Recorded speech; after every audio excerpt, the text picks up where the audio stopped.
ফজরের পরে সালাম ফিরিয়ে কারোর সঙ্গে কথা না বলে এই দোয়াটি 100 বার পড়েন, দুনিয়া আপনার পায়ের নিচে মাথা নত করতে বাধ্য হবে ইনশাআল্লাহ। আল্লাহ রাজত্ব দান করে দেবেন। আপনার অভাব অনটন, দুশ্চিন্তা, অসুস্থতা, পেরেশানি, সন্তান কথা শুনছে না, কোনো কিছুতে উন্নতি নেই, বিদেশে গিয়ে আটকা পড়েছেন, দেশে আসতে পারছেন না, আল্লাহ সব দোয়া আপনার কবুল করে নেবে যদি আপনি করতে পারেন। আল্লাহর উপর ভক্তি ভরসা রেখে আপনি আমল করুন না, আল্লাহ তাআলা অবশ্যই রিজিক খুলে দেবেন।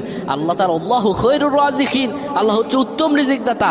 আল্লাহ আপনার তো অবশ্যই কবুল করবেন। আল্লাহ বলেছেন উদউনি আস্তাজিব লাকুম, আমার কাছে চাও আমি দিয়ে দিব। এই কথাগুলো তোমরা শেয়ার করে দিবা, ফ্যামিলি সবার কাছে শেয়ার করবা। তুমি আমল না করো সওয়াব পাবা যদি তোমার একটা কথা অন্য কেউ শুনে আমল করে। আমার প্রিয় ভাইরা, ফজর নামাজের পরে নবীজি কখনো এই আমলটা ছেড়ে দিতেন না।